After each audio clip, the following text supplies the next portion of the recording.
Welcome to the question answer session of ക്രിസ്ത്യനേറ്റ്. എല്ലാ മാന്യ പ്രേക്ഷകർക്കും ക്രിസ്തുവേശുവിന്റെ ധന്യനാമത്തിൽ എന്റെ സ്നേഹവന്ദനം. I am doctor Gladys Mathews from Bangalore. വിശുദ്ധ വേദപുസ്തകം പഠിക്കുന്ന ഒരാൾക്ക് സ്വാഭാവികമായും ചില സംശയങ്ങൾ മനസ്സിൽ തോന്നാറുണ്ട്. അങ്ങനെയുള്ള സംശയങ്ങൾക്ക് വേദപുസ്തക അടിസ്ഥാനത്തിൽ ആധികാരികമായി മറുപടി പറയുവാൻ കർത്താവിൽ പ്രസിദ്ധനും ബൈബിൾ സ്കോളറും വേദ അധ്യാപകനുമായ ഡോക്ടർ ബാബു ജോൺ വേട്ടമല സർ നമ്മോടൊപ്പം ഉണ്ട്. Welcome to this session sir. കഴിഞ്ഞ 2 സെഷനുകളിൽ understanding the Bible in the way it should be, വേദപുസ്തകം എങ്ങനെയാണ് പഠിക്കേണ്ടത് എന്ന വിഷയത്തെ പറ്റി സാറ് വിശദീകരിക്കുകയുണ്ടായി. പ്രേക്ഷകരുടെ ചില ചോദ്യങ്ങൾക്കും വളരെ നല്ല രീതിയിൽ മറുപടി തരികയുണ്ടായി. ഈ സെഷനിലും പ്രേക്ഷകരിൽ നിന്നും ലഭിച്ച ചില ചോദ്യങ്ങൾക്ക് മറുപടി പ്രതീക്ഷിക്കുന്നു. ഒന്നാമതായി, വേദപുസ്തകം മുഴുവനും എബ്രായ ഭാഷയുടെ അടിസ്ഥാനത്തിൽ പഠിക്കുവാൻ സാധിക്കുമോ? യെസ്, തീർച്ചയായിട്ടും.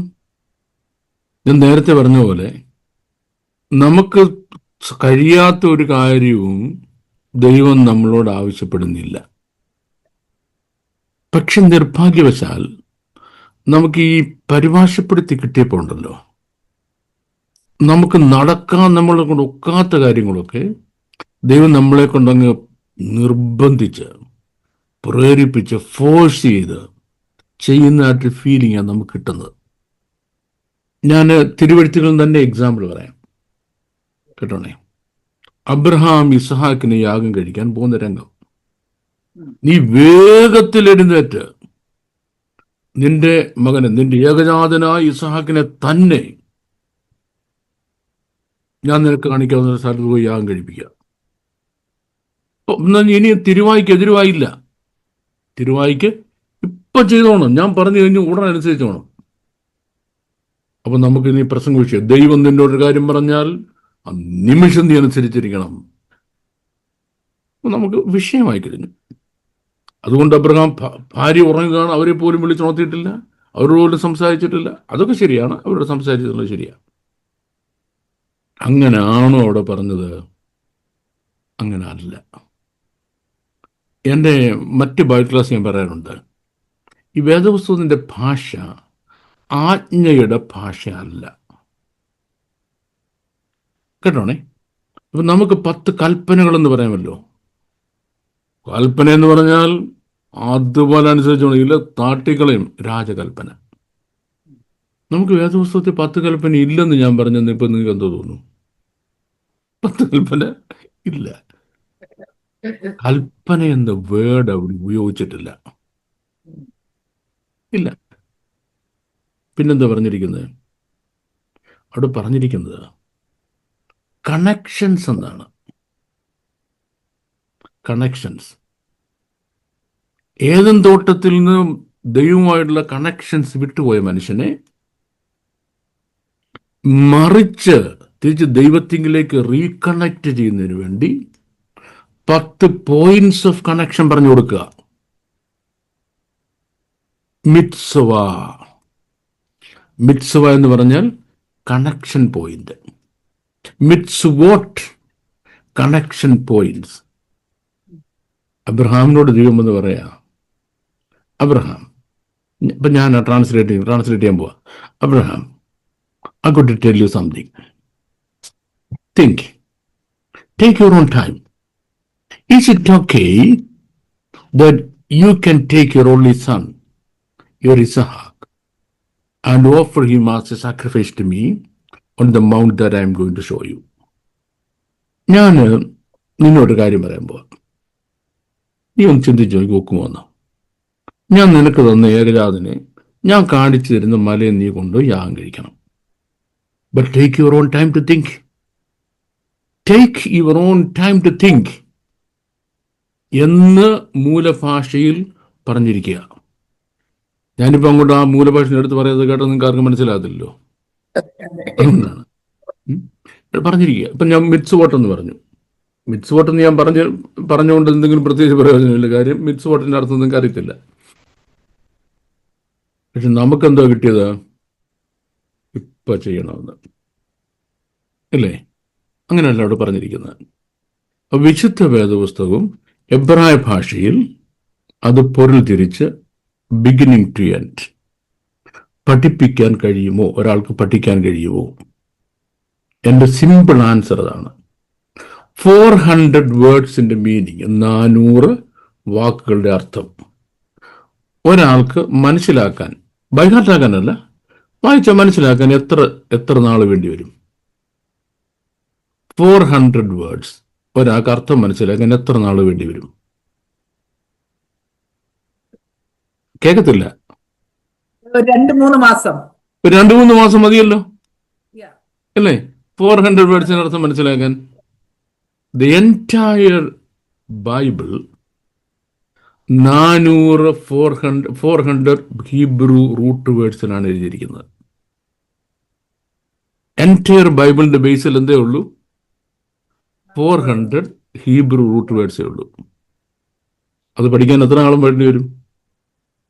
പക്ഷെങ്കിൽ നമ്മുടെ വാഴ്ത്തപ്പെട്ട കർത്താവ് ഒരിക്കൽ കാര്യം പറഞ്ഞു, ജീവൻ പ്രാപിക്കുന്നതിന് എന്റെ അടുക്കൽ വരുവാൻ നിങ്ങൾക്ക് മനസ്സില്ല. മനസ്സില്ല. ഞാന് ദീർഘവർഷങ്ങൾ ഞാൻ ഇംഗ്ലീഷ് അധ്യാപകനായിരുന്നു. പോസ്റ്റ് ഗ്രാജുവേറ്റ് ലെവലിലാണ് ഏറ്റവും കൂടുതൽ ക്ലാസ് എടുത്തിട്ടുള്ളത്. ഇവിടെ വന്ന് ഇംഗ്ലണ്ടിലും അധ്യാപകനായിരുന്നു. ആരും എന്നെ ചീത്ത വിളിച്ചിട്ടുമില്ല, വഴക്ക് പറഞ്ഞിട്ടുമില്ല. ഇതിൻ്റെ ഒരു ഇംഗ്ലീഷ് എന്ന് പറഞ്ഞു. എബ്രായ ഭാഷയിൽ വേദപുസ്തകം പൊരുൾ തിരിക്കാൻ തുടങ്ങിയപ്പോൾ അന്ന് മുതൽ കേൾക്കുന്ന ചീത്തയ്ക്ക് ഒരു ലിമിറ്റും ഇല്ല. ഒരു 11 years ago ആണ്, 12 years ago ആണ് എന്നെ ഒരു കൺവെൻഷൻ പ്രസംഗിക്കാൻ വിളിച്ചു. വലിയ കൺവെൻഷനുണ്ട്, 3 പ്രധാന പ്രസംഗകരുണ്ട്. രണ്ടാമത്തെ പ്രസംഗം ഞാനാ. എൻ്റെ കയ്യിൽ എപ്പോഴും ഒരു ടെക്സ്റ്റ് ബുക്ക് കാണും എന്തെങ്കിലും വായിക്കാൻ. ഞാൻ അതിൻ്റെ സ്വഭാവം ഇപ്പോൾ കണ്ണു വയ്യാത്തതുകൊണ്ട് വായിക്കാത്തത്. ഞാൻ ലൈബ്രറിയിൽ നിന്ന് എടുത്ത ഒരു ഹീബ്രു ടെക്സ്റ്റ് ഞാനിങ്ങനെ വായിച്ചുകൊണ്ടിരിക്കുക. നേരത്തെ ഒന്നൊരു മൂലയ്ക്ക് എന്ത് വായിക്കുക, ഓട്ടോർത്തി കയറിയിട്ടില്ല. ഞാനിങ്ങനെ വായിച്ചുകൊണ്ടിരിക്കുമ്പം ഒരു പാസ്റ്റർ ഇങ്ങോട്ട് വന്നിട്ട് ഈ പുസ്തകം എൻ്റെ നിന്ന് പിടിച്ചൊരു വലിയും മേശപ്പതൊരടിയും എനിക്കൊരു തെള്ളും. ഒറ്റ തെള്ളാണ്. നിന്റെ ഒരു ഹീബ്രു ഒറ്റ അക്ഷരം പറഞ്ഞു പോരുത്. എബ്രായ ഭാഷ ഞാൻ കണ്ടുപിടിച്ചതാണോ? എബ്രായ ഭാഷയിൽ ബൈബിൾ എഴുതിയ ഞാനാണോ? ആണോ? എൻ്റെ ഇരുന്ന് പുസ്തകം മേടിച്ച് മേശപ്പുറത്ത് അടിക്കുകയും എന്നെ പിടിച്ചു തള്ളുകയും എന്നോട് ആക്രോശിക്കുകയും ചെയ്തിട്ട് ഇദ്ദേഹം എന്തെങ്കിലും സാധിച്ചോ? എനിക്കറിയത്തില്ല.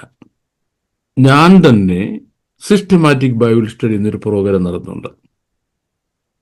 3 വർഷം കൊണ്ട്, ഇപ്പം 3 മാസത്തിന്റെ കാര്യം മോൻ പറഞ്ഞനുസരിച്ചാണെങ്കിൽ 3 വർഷം കൊണ്ട് വിശുദ്ധ വേദപുസ്തകം one and two the other എഴുതിയ ലാംഗ്വേജിൽ പൊരുൾ തിരിച്ച് കോണ്ടസ്റ്റ് ആഫ്റ്റർ കോണ്ടസ്റ്റ് എടുത്തിട്ട് പൊരുൾ തിരിച്ച് ഇങ്ങനാണ് എഴുതിയിരിക്കുന്നത് പറഞ്ഞു കൊടുക്കുന്നുണ്ട്. അപ്പം ദൈവം നമുക്ക് ഈസി ആയിട്ട് സാധിപ്പിച്ചു തരുന്നൊരു കാര്യം, ദൈവത്തിന്റെ പരിശുദ്ധാത്മാവിന്റെ സഹായത്താൽ ഈസി ആയിട്ട് സാധിപ്പിച്ചു തരുന്നൊരു കാര്യം, സാധിക്കുന്നതല്ല സാധിപ്പിച്ചു തരുന്ന ഒരു കാര്യം, അങ്ങോട്ട് നമ്മൾ ഒരിക്കലും അടുക്കാതിരിക്കുന്നതിന് വേണ്ടി സാത്താൻ നമ്മളെ വഴിതെറ്റിച്ച് കൊണ്ടുവന്നിരിക്കുകയാണ്. ഇത് നടക്കത്തില്ല എന്ന് പറയുന്നത്. That is my answer. Okay, come to the next. സാധിക്കും, ഓഫ് കോഴ്സ്. അല്ലെങ്കിൽ ഇവിടെ നമ്പർ സ്ക്രോൾ ചെയ്യുന്നുണ്ടല്ലോ, ഈ നമ്പർ വിളിച്ചാൽ മതി. ഇപ്പം നമ്മുടെ അടുത്ത ബാച്ച് എനിക്ക് തോന്നുന്നു നെക്സ്റ്റ് മന്ത് ആരംഭിക്കുക. സിസ്റ്റമാറ്റിക് ബൈബിൾ സ്റ്റഡി അടുത്ത ബാച്ച് വിളിച്ചാൽ മതി. You can get admission, you can learn it easily. Okay, now we are coming to information sir. എനിക്ക് ഇതിനോടനുബന്ധിച്ച് ഒരു ഡൗട്ട് ഉണ്ട്. ഹീബ്രു ഭാഷയിൽ 400 വേർഡ്സ് ഉള്ളൂ എന്ന് സാറ് പറഞ്ഞു. ആൽഫബറ്റ്സ് എന്റെ അറിവിൻ പ്രകാരം 22 ആണെന്നാണ് എനിക്ക് തോന്നുന്നത്. ശരിയാണ്? ഓക്കെ.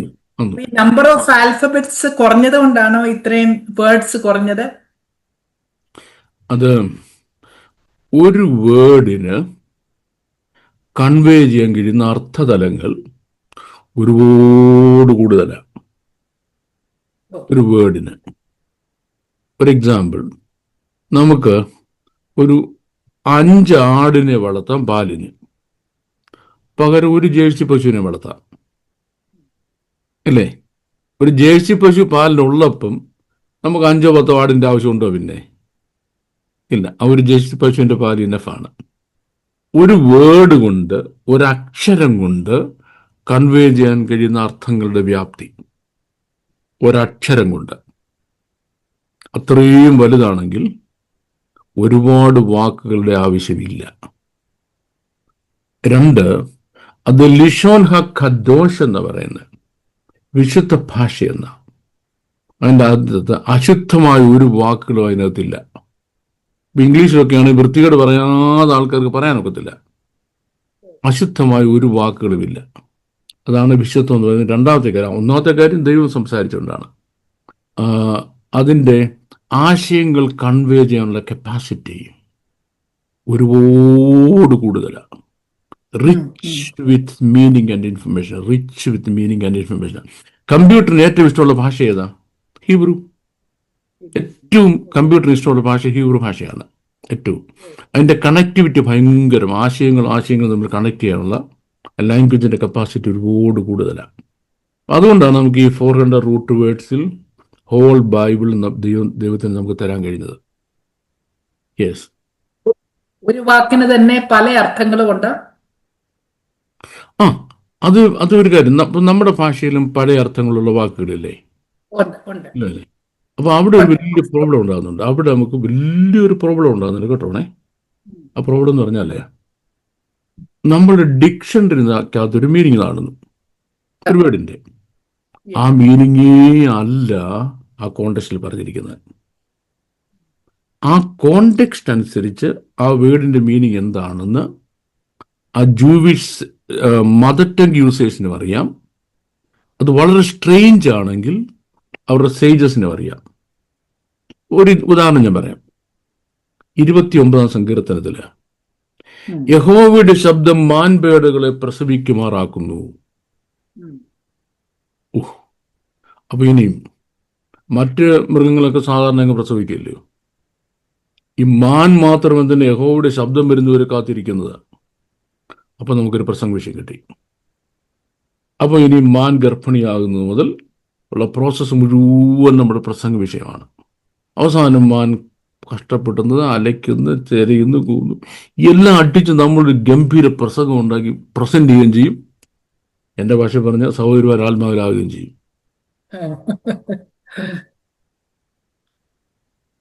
എൻ്റെ ഒരു സെൻസ് ഓഫ് ഹ്യൂമർ കുറെ കൂടുതലുണ്ടായിരുന്നു. ഇപ്പം അത്രയില്ല കേട്ടോ. ദൈവത്തിന് ഈ മാനിന്റെ പ്രശ്നം കൊടുക്കുന്ന പണി അല്ല, വേറെ കാര്യമില്ലയോ? കേട്ടോണേ. ഖോൽ അഡനായി യഖോലാൽ അയീൽ എന്ന ദാവീദ് എഴുതിയത്. ദാവീദ് എപ്പോഴാണ് ഇത് കോണ്ടെക്സ്റ്റിന് മാത്രമേ അർത്ഥമുള്ളൂ പറഞ്ഞത്? എപ്പോഴാണ് എഴുതിയത്? 29-ാം സങ്കീർത്തനം എഴുതുന്നത് ഈ ഗോലിയാത്തിനെ എറിഞ്ഞു വീഴ്ത്തിയിട്ട. ഗോലിയാത്തിനെ എറിഞ്ഞു വീഴ്ത്തിയിട്ട് 29-ാം സങ്കീർത്തനം എഴുതുന്നത്. നമ്മൾ പിള്ളേരെ സൺഡേ സ്കൂളിൽ പഠിപ്പിക്കുന്നത് 5 കല്ലെടുത്തോണ്ട് ചെന്നു, അതിലൊരു കല്ലുകൊണ്ട് ഒറ്റ ഏറെറിഞ്ഞു, ഗോലിയാത്ത് തട്ടിപ്പോയെന്നാണ്. ദാവീദ് വരെ കള്ളത്തരമാണ്, അങ്ങനെ പഠിപ്പിക്കരുത്. ഞാൻ ഗോലിയാത്തിനോട് അങ്ങനെ പറഞ്ഞില്ല. എങ്ങനെ പറഞ്ഞില്ല? നീ വടിയും കമ്പുമായിട്ട് എൻ്റെ നേരെ വരുന്നു, ഞാനോ 5 കല്ലുകളുമായി നിന്റെ പേര് വരുന്നു. അങ്ങനെയാണോ പറഞ്ഞത്? അല്ല.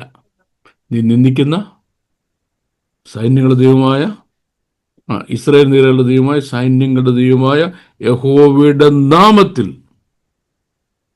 ആ ഒറ്റ ശബ്ദത്തിന് മുമ്പിൽ ഒരു ധീരനായ യോദ്ധാവിന് തൻ്റെ നേരെ ഒരു കല്ല് വരുന്ന കാണാൻ പറ്റത്തില്ല.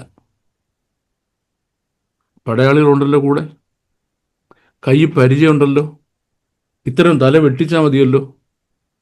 അറ്റ്ലീസ്റ്റ് അതെന്താ ചെയ്യാഞ്ഞത്? അതെന്താ ഞാൻ അറ്റ്ലീസ്റ്റ്? അപ്പം ഖോൽ അഡനായി, ദൈവത്തിന്റെ ശബ്ദം, യഖോലാൽ, അടിച്ച് കറക്കി തിരിച്ചു വിട്ട് കളയും. അതതിൻ്റെ അർത്ഥം. അടിച്ച് കറക്കി തിരിച്ചു വിട്ട് കളയും. എന്തിനെ തിരിച്ചു വിട്ട് കളയും? അയ്യീൽ. അയ്യീൽ എന്ന വേർഡിന് അവിടെ അർത്ഥം സൈന്യത്തിൻ്റെ അധിപൻ, സൈന്യാധിപൻ, ശത്രു സൈന്യത്തിൻ്റെ നേതാവ്.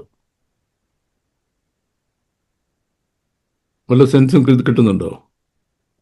ഒരു വലിയ ഫെലിസൈൻസിൻ്റെ നേതാവായിട്ട് ഒരു ഗോലിയാത്ത് വരിക അല്ലേ? സൈന്യങ്ങളുടെ ദൈവമായ യഹോവയുടെ നാമം പറഞ്ഞപ്പോഴേക്ക് അവൻ സ്റ്റക്കായി, ഏറുകൊണ്ട് അവൻ വീണു. ഇത് ജീവിതത്തിൻ്റെ അനുഭവത്തിൽ ആ നാമത്തിൻ്റെ ശക്തി, ആ കല്ലിൻ്റെ ശക്തിയല്ല, ആ നാമത്തിൻ്റെ ശക്തി മനസ്സിലാക്കിയ ദാവീദ് എന്ത് പറഞ്ഞു? യഹോവയുടെ ശബ്ദം നിനക്കെതിരായി വരുന്ന ശത്രു സൈന്യത്തിന്റെ നേതാവിനെ അടിച്ച് കറക്കി തിരിച്ച് വേറൊരു വഴിക്ക് വിട്ട് കളയുമെന്ന്. അങ്ങനെ സംഭവിച്ചു. എല്ലാവരും തിരിഞ്ഞു പോയില്ലയോ? ഇത് മാനിന്റെ പ്രസവവും തമ്മിൽ എന്താ ബന്ധം? ഇത് മാനിന്റെ പ്രസവവും തമ്മിൽ എന്താ ബന്ധം? അപ്പൊ ചോദിക്കുമ്പോൾ നമ്മൾ എന്തിനാ ഇങ്ങനെ ട്രാൻസ്ലേറ്റ് ചെയ്യുന്നത്? അയ്യീൽ എന്ന വേർഡ് ഡിക്ഷണറിക്കകത്ത് നോക്കിയാൽ നമുക്ക് കിട്ടുന്ന അർത്ഥം എന്തുവാ? മാനെന്ന. മാനെന്ന. യഖോലാലിന്റെ അർത്ഥം എന്തുവാ? നിന്ന് കറങ്ങുക എന്നാണ്. ഇനി നമുക്ക് മാൻ എന്തിനാ നിന്ന് കറങ്ങിയത്?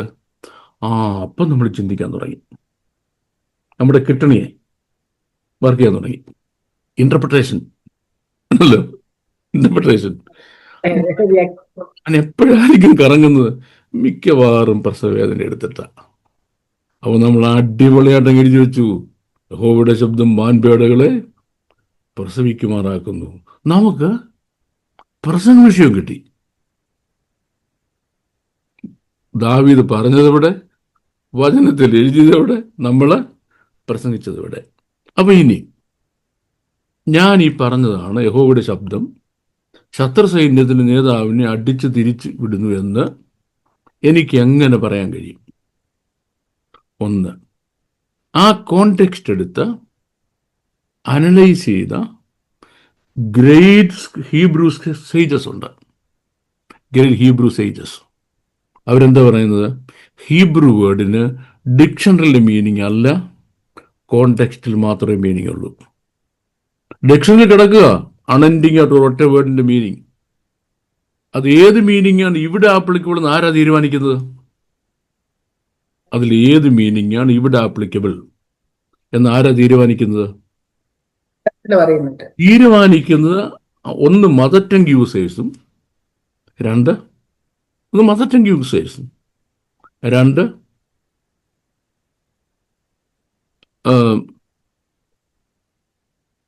സേജസ്. ഇപ്പം തമിഴില് സംസാരം എന്നൊരു വേർഡുണ്ട്. സംസാരം.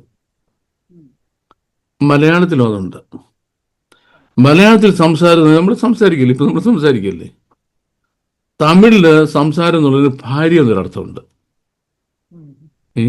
അപ്പൊ അവന്റെ സംസാരം ശരിയല്ലെന്ന് പറഞ്ഞാൽ തമിഴിൽ അവന്റെ കെട്ടികൾ ശരിയല്ലെന്ന്. മലയാളത്തിലോ? അപ്പൊ ഇത് ആരാ പറഞ്ഞത്? ഈ വേർഡ് ആരാ പറഞ്ഞത്? അവരേത് ഭാഷയിലാണ് പറഞ്ഞത്? ആ ഭാഷയിൽ എൻ്റെ അർത്ഥം എന്താണ്, അല്ലെങ്കിൽ ആ കോണ്ടെക്സ്റ്റിൽ എൻ്റെ അർത്ഥം എന്താണ്?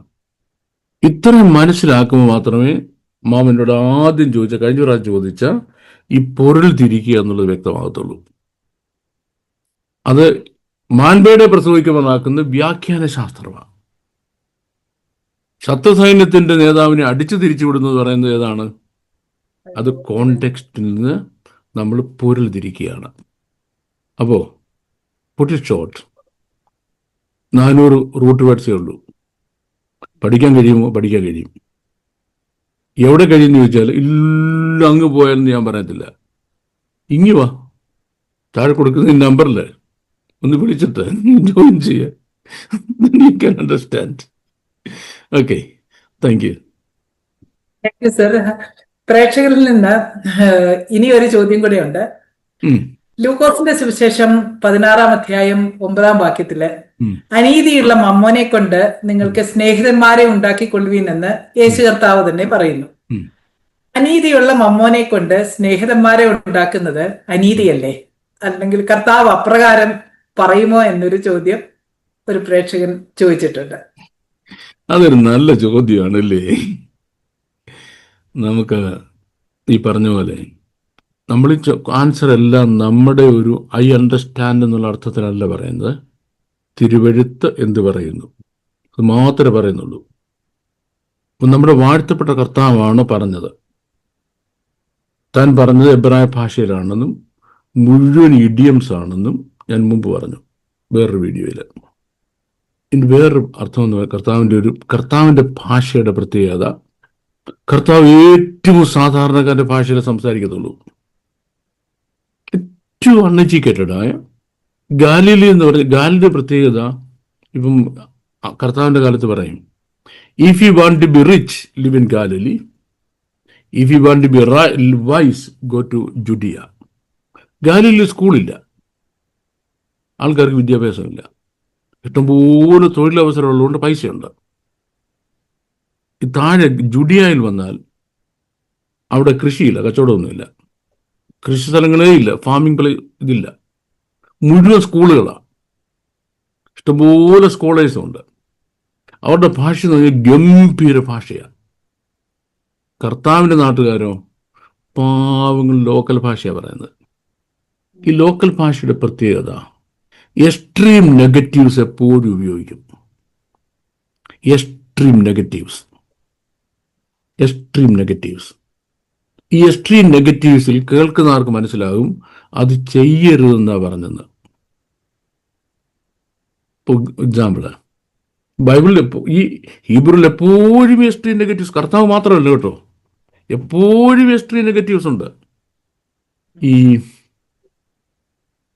നമ്മളിപ്പം സന്ധിക്ക് വരുന്നുണ്ടേ, എക്സാം സീസണാണ്, പിറ്റേ ദിവസം പരീക്ഷയാണ്, നമ്മുടെ കുഞ്ഞ് ടി വിയും വെച്ചുകൊണ്ട് പൊട്ടത്തരം കണ്ടുകൊണ്ടിരിക്കുക, അല്ലെ പ്ലേ സ്റ്റേഷൻ കളിച്ചുകൊണ്ടിരിക്കുക. നമ്മളെന്താ പറയും, കളിക്കണം, കണ്ടോ ടി വി കണ്ടോ. എൻ്റെ അർത്ഥം എന്താ? ആ മമ്മി പറഞ്ഞല്ലോ ടി വി കണ്ടോളാൻ എന്നാണോ എൻ്റെ അർത്ഥം? നാളെ പരീക്ഷയാണെങ്കിൽ മമ്മി എന്നോട് പ്ലേ സ്റ്റേഷൻ കളിച്ചോളാൻ പറഞ്ഞല്ലോ, അങ്ങനെയാണ് എൻ്റെ അർത്ഥം. നിർത്തിയിട്ട് പോയിരുന്ന് പഠിക്കാനാ പറഞ്ഞല്ലേ,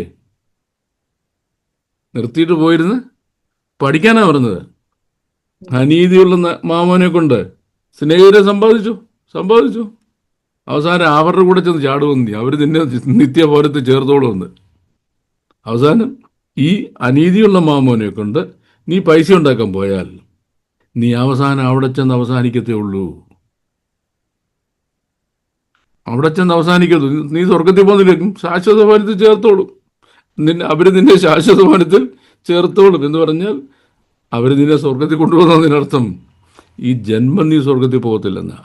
മീക്കായുടെ പ്രവചനത്തിൽ ഇതുപോലെ എക്സ്ട്രീം യൂസേജ് ഉണ്ട്.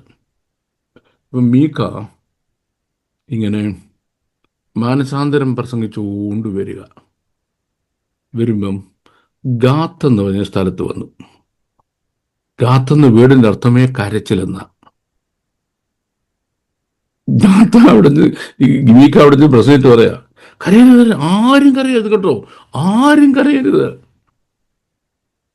പ്രസംഗം തുടങ്ങുന്നത്, സൈന്യങ്ങളുടെ ദൈവമായ യഹോവ നിങ്ങൾക്ക് എതിരായിരിക്കുന്നു, കിഴുക്കാൻ തൂക്കുന്ന വെള്ളം ചാടുന്നത് പോലെ ദൈവം നിന്റെ മേൽ ക്രോധം അയക്കാൻ പോവാ, തീങ്കൽ മെരുവിഴുകുന്ന പോലെ നീയൊക്കെ മുഴുവൻ ഉരുകിച്ചാകാൻ പോവുക എന്ന് പ്രസംഗിട്ട് പറയാ, കരയരുത് കേട്ടോ, ആരും കരയരുത്. അപ്പൊ അതിൻ്റെ അർത്ഥം എന്താ? ആരും കരയേണ്ടതാണോ? എടാ, മര്യാദക്ക് പോയിരുന്ന് കരയാനാണല്ലേ, മര്യാദക്ക് പോയിരുന്ന് കരയാനാണ്. അപ്പോൾ ഇവിടെ എല്ലാം നമുക്ക് സംഭവിക്കുന്ന നമ്മൾ പറയുന്ന ഒരേ ഒരു കാര്യമേ ഉള്ളൂ, വിശുദ്ധ തിരുവെഴുത്താണ്, വിശുദ്ധ എബ്രായ ഭാഷയാണ്. ആ ഭാഷയ്ക്ക് അതിൻ്റെതായ പ്രത്യേകതകളുണ്ട്, അതിൻ്റെ ഇഡിയംസ് ഉണ്ട്, അതിൻ്റെ literal figurative and symbolic languages ഉണ്ട്, അതിൻ്റെ എക്സ്ട്രീം നെഗറ്റിവിറ്റി ഉണ്ട്. ഇനി അതിൻ്റെ കൾച്ചറൽ ബാക്ക്ഗ്രൗണ്ട് ഉണ്ട്. ലാംഗ്വേജ് ഉപയോഗിക്കുന്ന കൾച്ചറൽ ബാക്ക്ഗ്രൗണ്ട് ഉണ്ട്, ടോപ്പോഗ്രഫിക്കൽ ബാക്ക്ഗ്രൗണ്ട് ഉണ്ട്, ടോപ്പോഗ്രഫിക്കൽ ബാക്ക്ഗ്രൗണ്ട് ഉണ്ട്. എഴുത്തുകാരും ഒരു വാക്ക് ഉപയോഗിക്കുമ്പോഴുള്ള വ്യത്യാസമുണ്ട്. ഇപ്പം ഉദാഹരണത്തിന് നമ്മൾ ഹിസ്കിയൽ പ്രവചനം വായിക്കുമ്പോഴൊക്കെ മനുഷ്യപുത്ര മനുഷ്യപുത്ര മനുഷ്യപുത്ര എന്ന് അവിടെ പറയുന്നുണ്ട്, ദൈവം വിളിക്കുന്നുണ്ട്. ആരെയെ വിളിക്കുന്നത്? യെഹെസ്കേലിനെയാണ്. മനുഷ്യപുത്ര നീ എന്ത് കാണുന്നു അല്ലേ, അങ്ങനല്ലേ പറയുന്നത്? അവിടെ മനുഷ്യപുത്ര എന്ന് യെഹെസ്കേലാണ്. നമ്മൾ യോഹന്നാന്റെ സുവിശേഷത്തിൽ പറയുമ്പോൾ